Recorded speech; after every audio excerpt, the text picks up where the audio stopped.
Do not attempt to adjust your computer. There is nothing wrong. We have taken control as to bring you this special show. The Mothership flies across your computer screen. My name is Dobie Maxwell, also known as the King of Uranus. To my right, to your left, Greg DeGuire, cosmically built in the annals of the underworld. Just back, fresh bones, fresh hips. To your left, to my right, Carrie Turner is here, our Millennial Falcon. We have show number 12, if you're taking taking inventory with us. And today, also we have Alf, our friend here.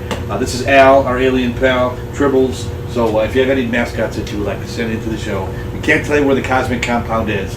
Contact us. We'll give you a third-party address to send it in. From my fresh hips to his fresh lips. Let's hear us now hear us now and believe us later. And not literal. Now we want to talk about the Bermuda Triangle today. If you're just tuning in. And if you're the Bermuda Triangle, I remember in the 70s it was a big mysterious thing. Mm-hmm. It kind of cooled off for a while, you didn't hear anything about it, and then in the past probably 10 or 15 years, you hear it again. Yeah, as of the taping of this episode, they just lost another plane a couple days ago that they haven't heard from. Another Cessna flew in, and then the Triangle is just off the coast of Florida, near the Bahamas. There's a triangulation. It's like a radio dead area for whatever reason. Another Illuminati. Now, there have been several theories about why the Bermuda Triangle does what it does. Because it's a piece of Atlantis that broke off, a piece of machinery from the lost continent of Atlantis, sunk in that spot, and is perpetually giving off energies. And these energies screw with radio frequencies by anyone who travels either land, air, or sea. Well, land would be hard to do, but by sea or by air over this particular area, goes all snafu-y. Yeah. I'm not sure snafu-y is a word, but it could be maybe not a band name, but maybe like a show, like a Woodstock. Bug Poo will be playing at this year's Snafu-y. Headlining at Snafu-y. Headlining at Snafu-y in the Bermuda Triangle. That's going to be the poster. It's going to be called Snafu-y. Now, I'm a professional comedian, believe it or not today, but and my source of income is that. And I will be doing cruise ships coming up in the very near future, sailing through the Bermuda Triangle. Oh, good luck. And wear the tinfoil cheesehead. Yeah, I think I'm going to have, I'm wearing a tinfoil cup right now. Yeah. Now, I've heard stories about it. The people in the ship industry, they all pshaw, poo-poo it. They don't agree with it, but I don't know. I don't know if I want to be there personally. Well, now, in the 40s, after World War II, there is an entire squadron that was lost. Now, I forget the type of plane that it was, but for you UFO addicts, if you've ever seen Close Encounters of the Third Kind, they find that bomber squadron that took off from, I want to say Tampa, Florida. I could be mistaken. They were just doing routine fly-ins and were never heard from again. To this day, they're still gone. I find that fascinating. I mean, how do you lose one plane? You can lose, but an entire squadron. Well, maybe the Bermuda Triangle is a doorway, gate, stargate to a different dimension. Anything's possible. Now, rumor has it also that if you were to take a giant needle and skewer shish kebab the Earth through the Bermuda Triangle, it would come out somewhere around Japan. There's another Bermuda Triangle. I don't think they call it the Bermuda Triangle. Oh, yeah. The Japanese Triangle. There's another one. I think it's called like the Dragon's Elbow or something like that. I could be mistaken. Something to that effect. But yes, I've heard of that as well.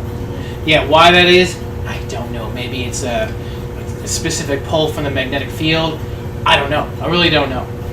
I think the whole thing is fascinating. And we were talking about a little bit about that Malaysian aircraft. Now, this was, about 4 years ago? 3 years ago? That they never, to this day, they haven't found. And my answer is because it never crashed. It probably landed somewhere, gave a false call signal, and it landed mysteriously, and there's no one to be lost from. I guess I don't know, but I mean, if you can't find it, you can't find it. I mean, the ocean's a pretty big place. I get you're going to misplace a thing or two. But a jetliner is pretty big unless the whole thing sank without anything rising to the top, which would be the only other way. Send out a fleet of submarines, maybe you find something. I don't know. Well, go back to the cruise ships. I don't know if you've ever been on a cruise ship. That, to me, is the most magnificent, maybe that's not the word, just mammoth thing. A lot of things you see, and you hear about them, and then you see them, and you're totally disappointed. I was that way with the Empire State Building in New York. You look at it, and the Statue of Liberty, it's like, it's not as big as I thought it would be. Right. Mount Rushmore, the same thing. You hear about it, you read about it, then you see it, I'm disappointed. I saw a cruise ship for the first time. Oh, it's bigger than I thought it would be. If you've ever seen one, it is huge. Thousands of people can live on this cruise ship, and it doesn't sink. It's just fascinating. And how many stories does it Oof. have? Oh, 8, 10. Oh my goodness. Yeah, They're some of them huge. are pretty big. Yeah, there's a morgue in there because people die. It's like a floating small town. You know, I saw them loading the food up there. There are, 250,000 eggs. It is the most gigantic, enormous, gargantuan thing I've They ever should seen. just bring on their own, like an old farm, like chickens, so they can continuously make new eggs. So I'm serious. Tilling the soil. There's got to be a room on a boat for chickens. Jeez. Well, there's room for everything else, and I remember being on the back of the ship with the other comedian, and just looking over the side of the boat, Yeah.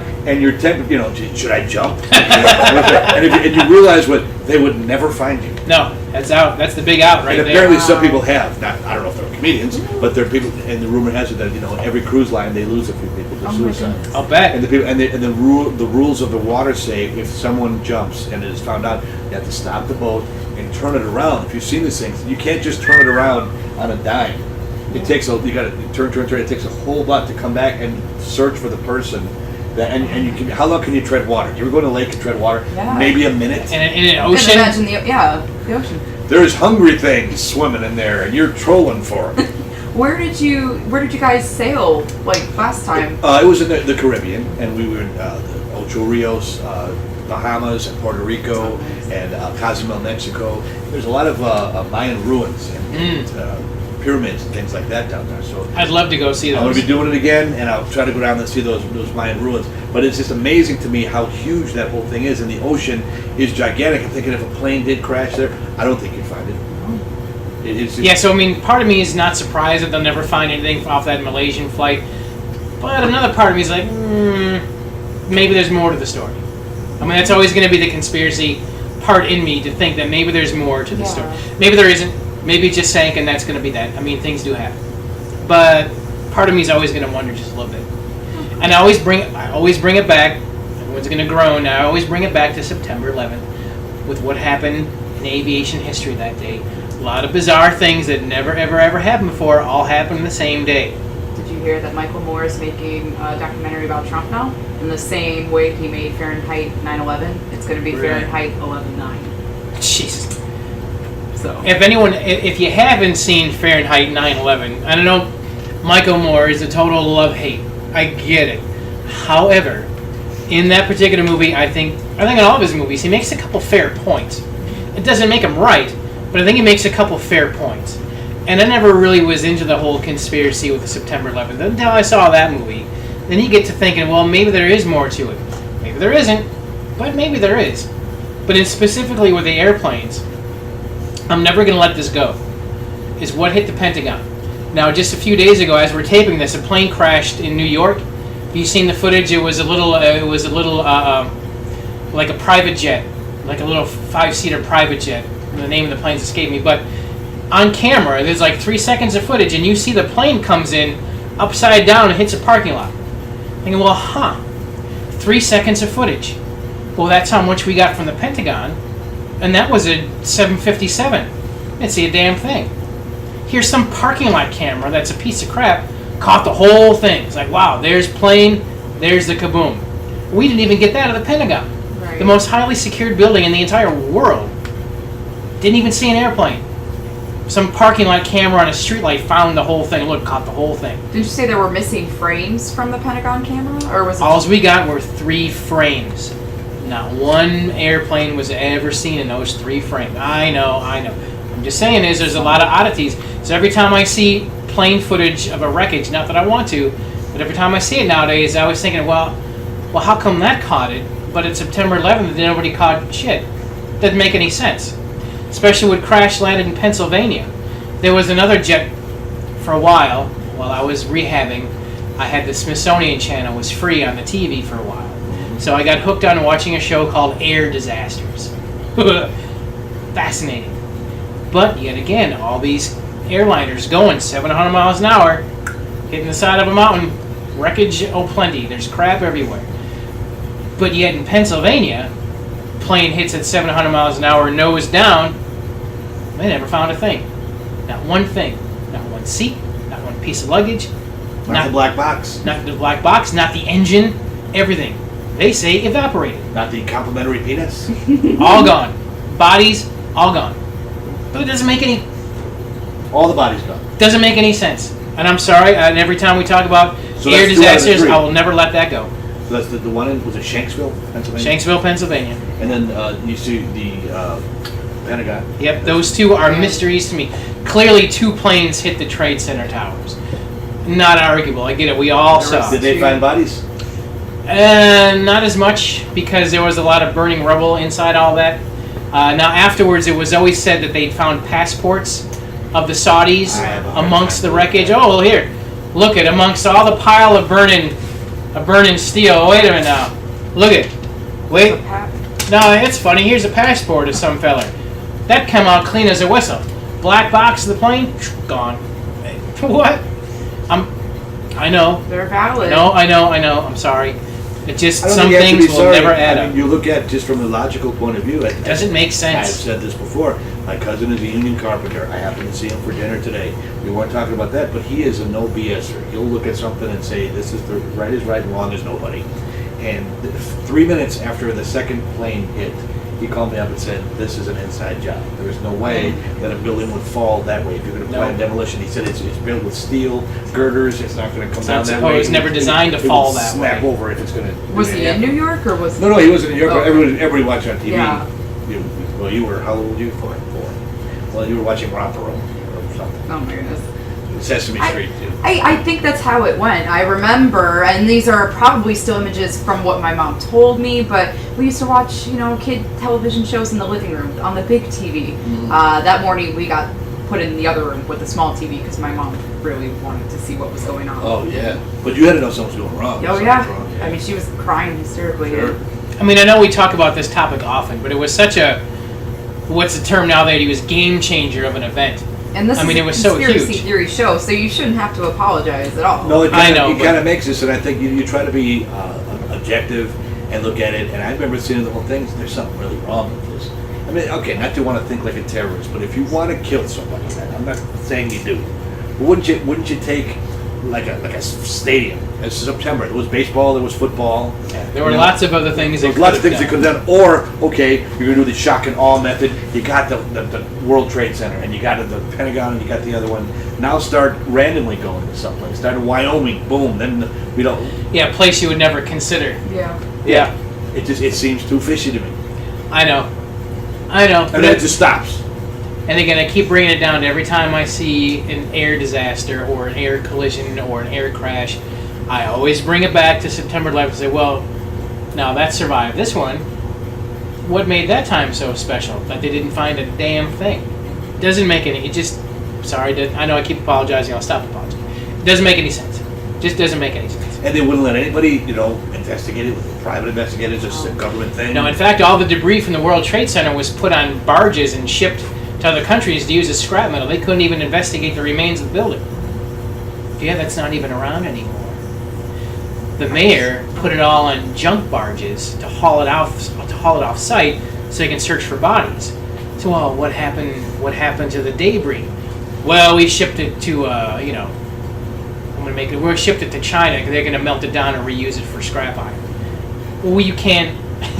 How are you supposed to look at evidence that way if you've already shipped it offshore somewhere? There You was can't. a museum in Washington, D.C., and I can't remember which one. It wasn't the Smithsonian. I never went in that one. But it had... Bob's Museum. Yes. Exact. Bob had a scrap metal piece from the building, and it was there was 2 stories that were open, so it came all the way up, and you're walking around it, and you're just...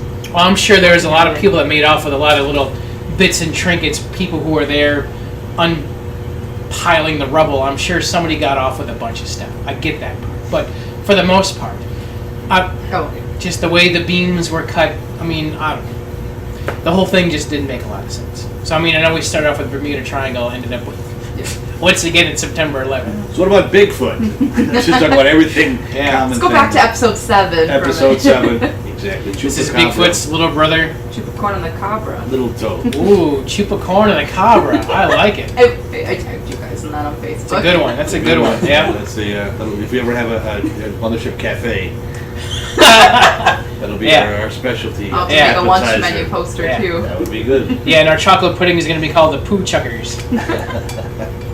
Hamburgers are going to be called Duck Farts. Drinks will be called Sour Puss. We're gonna make millions, I tell you, millions. Oh, the wood booger. That'll be the name of the hamburger. The wood burger. I'd buy that. I think we're out of time. No, we Already? don't. I was gonna say. We're not even close. This is what's in the radio. Stretch. Yeah. Well, I mean, because I had all the free time during my rehab, and I had a bunch of free channels. So air disasters. Let me tell you, one of the air disasters that freaked me out while we're on air disasters. It was an Air Canada that was flying out of Saudi Arabia where the plane caught fire mid-flight. Tried to turn the plane around, but the plane exploded as it tried to land. There were no survivors. So they're trying to retrace the steps as far as what happened. What had happened is 6 flights before that flight, that same airplane was due to have a tire re-inflated. One of the back tires had deflated so far down it was nearly flat. So it's flying around the Middle East. There's a lot of heat on the runway. So and all these they have all these check logs. So the pilot and the engineers got to go on check, everything's good. So that particular flight log before it left Saudi Arabia that day, there were concealed numbers on the check log to make it look like it had been checked, hadn't really been checked. So on takeoff, that particular tire finally blew up. And they said in the cockpit voice recorder, you could hear them saying, well, I think we got a flat tire. And they knew they had a flat tire. Planes get flat tires, they can still take off and land. It happens. But that flat tire had flattened and blew up so bad the tire caught fire. Planes in the air, flames shooting off the tire, tires go into the airplane, still on fire. Caught the whole plane on fire. So the plane exploded due to a flaming tire. Bummer. That is a bummer. If anyone out there has the Smithsonian Channel, I highly recommend Air Disasters. Make you think twice about flying, I'm just saying. What kind of tires were they? Firestone. Firestone. I guess they were tired of flying that day. You're officially off the air. That was certainly not a good year for Air Canada. My apologies to Air Canada. Wow. Right. Get out. Out and stay out. Well, technically, if you think about it, Roswell was an air disaster. It was. You know, it's amazing that if aliens could get here from another planet all the way through the universe and galaxies, and then take it out for 5 minutes and crash it in a farm. Well, now it's funny because they always said that it might have been due to lightning. Lightning may have struck the aircraft and forced it down. It's funny because now I find that to be not as believable. Because thank you, Air Disasters on Smithsonian, they test aircraft getting hit by lightning and it doesn't affect them. Every once in a while, they had an on-camera airplane. Somebody was cell phoning during a thunderstorm. Lightning hits the plane, the lights go out. Everyone panics, throws up, farts, says their last request, whatever. Lights come back on, not a problem. Lightning, what happens is it hits the fuselage, that's the cylindrical part of the plane, and usually exits off the wingtip. That's where it goes. It channels. They make them that way. They make them to do that way. A UFO couldn't do that? Couldn't figure a way out of lightning? I find that not plausible. Maybe there's not lightning on their planet. I don't know. I guess that's possible. I'm just saying is now the more I watch these air disaster shows, it's making me think twice about the potential lightning hit that forced the saucer. Well, it just shocks me that they're going to get all the way. No pun intended. Yeah, I don't know. Anything's possible. The lightning hits the aircraft as they're falling. They're like, the one thing that could destroy us. Exactly. Somebody's Lou's gonna get fired when we get out of this. You're supposed to check that out. Well, they're playing chicken up there. Yeah. A little 3 feet tall. They're probably teenagers. Go, Dad, can I borrow the spaceship? No, don't go to Earth, son. We Oh, freaked I me out. won't. Yes, Dad. It was supposed to go get galvanized before, so make sure you galvanize it before you leave the outer Fun. rings of Saturn. Fun. So your Yeah. daddy takes the spaceship away. Yeah, I don't. Anyways, watch Air Disasters on Smithsonian. Worth the watch. Any other kind of disasters we can talk about? People are fascinated by disasters. I think in this I generation. will tell you another disaster that I saw. Go ahead. Thank you, rehabbing on television. I had free HBO for a week. I don't know why. Cable channels will do that from time to time. Give you Drug free pushers channels. give you a little Give you a little taste. taste of the heroin for free. Now I watched the movie, and then again, Smithsonian Channel is on point because then they had a special on the same thing.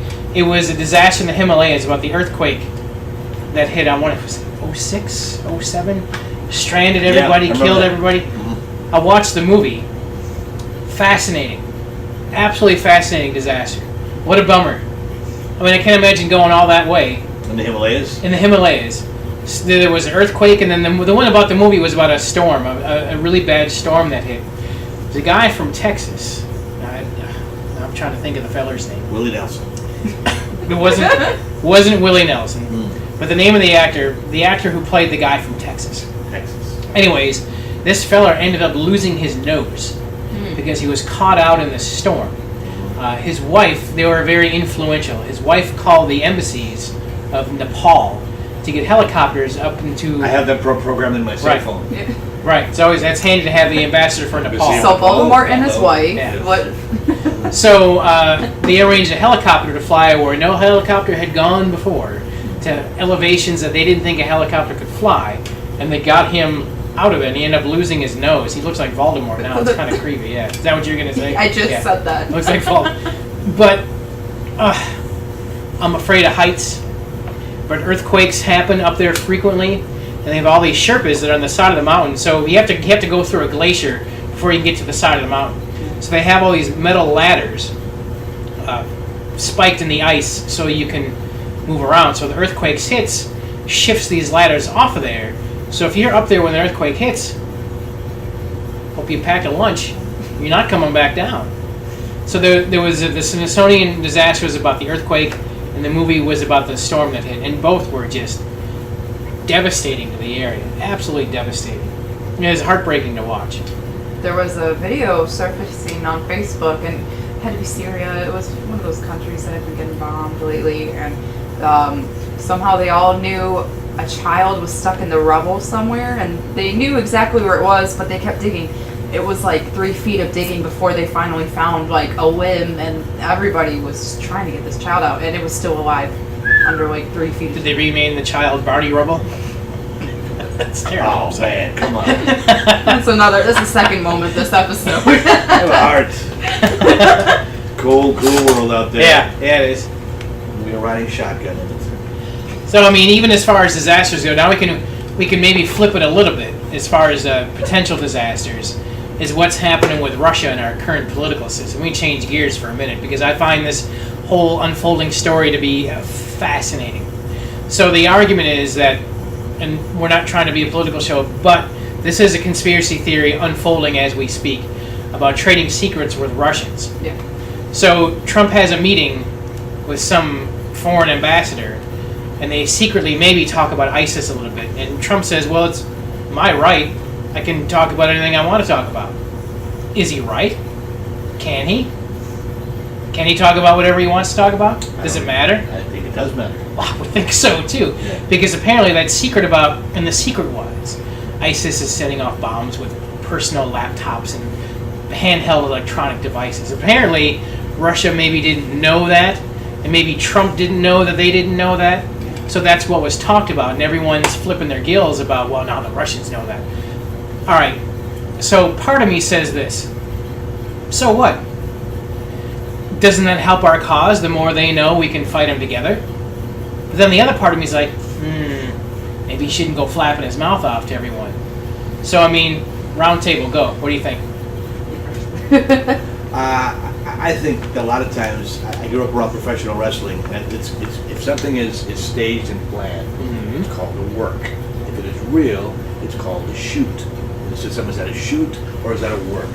And sometimes if the actors or wrestlers are really good, you can't really tell. You got to think about it. And I look at these things. I look at how Congress reacts to Trump. And is this a shoot or is this a work? And I got to say, I really can't tell. Can't tell either. You know, because he seems to be immune to any kind of criticism whatsoever. People are rioting and looting and hate him and protest every single day. And he does it. He just gets in the face of CNN and the whole thing. And is he friends with the Russians? Is it a whole thing where the Russians are telling their people that Americans are bad? Americans are telling people that Russians are bad. In reality, they're back and they're counting the money. Ha ha ha! It's like the guys in the wrestling match. They're supposed to hate each other. I ever tell you the Randy Macho Man Savage story? This needs to be on. This needs to be documented. Go for it. When I was in Lansing, Michigan, I had a radio show there, and the WWF at the time, not the WWE, and the main event. going around the circuit was Randy Macho Man Savage against Ricky the Dragon Steamboat, and they'll pull your eyeballs and skull crush you because I hate your mother match. It's one of those, feuds. And there was a radio station prize, first row tickets to the WWF, and a limousine ride and dinner. And the guy that won it, it couldn't have been any better. He was an auto worker. I was in Lansing, Michigan, and he was a hard-working, just a blue-collar guy. He had a kid that was 12 years old, and he said, "My kid's going to love this. It's going to be the time of his life." I said, "Well, I know wrestling a little bit. I used to promote some shows. I'll help they get back and get some autographs." Oh, he'd go absolutely crazy for that. So I called the WWF at the time. My liaison was Freddie Blassie. Freddie Blassie. "Yeah, kid, come back and find me. I'll get the autographs. Don't worry, I want to meet you." Blah, blah, blah. By the way, I love rhyming names. My apologies. Freddie Blassie? Yeah, I love it. Exactly true. So to make a long story longer, like I usually do, the kid and I are going backstage in the Lansing Arena, which was built in about 1942. And So it's a new place. There's cobwebs and rats and spiders. It's absolutely horrible. And I'm looking through broom closets trying to find classy Freddie Blassie. And I open up a mop closet, and there is Randy Macho Man Savage with a pair of grandpa glasses, the half glasses, and across from him on a barrel, 55-gallon drum, with a piece of plywood over it, is Ricky the Dragon Steamboat, and they're playing the card game cribbage. Okay? And the kid looks at him and is like, "Oh my God, I just saw Santa Claus pee on my mom." It's just on Christmas Eve. And Randy Macho Man Savage, I'll never forget, he looks at the kid and goes, "Welcome to the wonderful world of wrestling, kid." He looks back at his cards, and I said, "Sorry, gentlemen, I apologize." I closed the door, and the kid didn't say anything about it, and he just kind of sat there the whole match. His world was crushed because it was a work when he thought it was a shoot. It had some inside wrestling lingo, and if I would expose the business 25 years ago, it would have been a hit put out of my head. But now all over the internet, everybody knows wrestling behind it. But those are the real terms. That's brilliant. But you're right, though. If the actors are good enough, you don't know what's real and what's fake. Yes, there was a gentleman named Nick Bockwinkel. If you're over 30 or 40, you probably remember who that is. And he worked in the Midwest under the AWA, and I got a chance to have lunch with him. He was probably in his 70s at the time, and he looks like he could wrestle. He was tan, and he was good shape, the whole deal. And he said the best that we could hope for was that people would come out, some of them knew that it was staged. And he said he was a main event, he had the championship, the whole deal, blonde-haired, good-looking champion. And so from Beverly Hills, California, never been to Beverly Hills in his life, but that's where he billed himself as from. And he said the best I could hope for is that someone would walk out of there and say, "Yeah, the first stuff that was phony, but that last match, they were really going at it." That's it. When I first met him, I'll never forget. I said I used to get my paper route money to buy my ticket and come down and boo the hell out of you. And he looked at me with a smile. He goes, "That's the whole idea, son." It's poor man's theater. Professional wrestling done well is one of the best. It's a soap opera. It is awesome. Yeah. They're telling the story. Yeah. Absolutely, and maybe the people that go see it might be subpar, not college graduates, but the people putting it on and promoting it, they're very smart. So, based on that premise, if we're watching a story, Yes. to what end? Personally, Yeah, go. I think that whoever they are, they put a certain person in charge of the presidency that is basically a news anchor, and it gives a certain percentage of the population that, yeah, my guy's in there now. So when it was George Bush, you had the Texas, the Cowboys, oh, my guy's in there. Then they got Obama in there, so all the flaming liberals, and again, I don't think people of color should be left out. They're all Americans, we're all Americans. Oh, now my guy's in there. And now the rednecks, well, now my guy's in there. Nothing gets done. They put a little thing in his ear, and they say what we say, read the teleprompter, and if you don't read the teleprompter, you're going to get a bullet. It sounds like a mix of the Hunger Games and the Truman Show. That's a really good idea. That's a really good way to put it. Yeah. I'll give you that. I mean, what do you think? What do you think of all this hootenanny? I don't know. Do you believe what he's saying, or do you think there's some showmanship to this?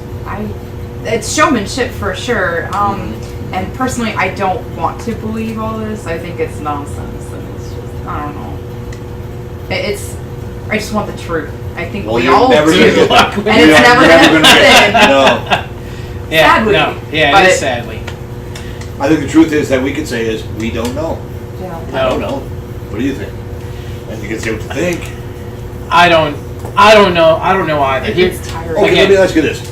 Whatever side of the political, I'm not getting into that whole thing, but why can't we see Obama's birth certificate, his college records? Why can't we see George Bush's college records? Why can't we see Donald Trump's taxes. Taxes. You would think if you're going to be president of the United States, whoever you are, whatever side you are, Yeah, wheel it out, show it, be done with it. when you represent, when you get ready to run and you fill out the papers, Yeah. okay, you have to present your birth certificate, your college records, your tax returns, all that stuff. Okay, it's like getting a job. They want to see all your passport or resume, job application, whatever it is, and say, all right, then you have the job. The president shouldn't be anything different than that. Do you think should the president be able to get sued? Yeah. Sure. If the president commits a crime, should he go to jail? Yeah. I don't care who it is. Right? Technically, That's he right. works for us, but are we brainwashed with that? Maybe we're just sheep and they're getting our DNA in some commercial place to clone us, to send us to some farm on another planet. See previous episode. See previous Yeah. episodes. We are Yes. the Mothership. If you want to get a hold of us, Carrie, how do we do that? All right, there is a Mothership Connection Facebook page and a friend page under Gregory DeGuire with George Clinton with the elephant trunk. Feller's got an elephant trunk for a nose, can't miss. Famous last Sir words. Nose devoid of funk. That's the character they play. Just kidding. Yeah. This episode of the Mothership has ended. We appreciate you viewing. We'll be back again from the cosmic compound at a place so secret we'd have to kill you if we told you. This is the Mothership signing out. That's all the people need to know.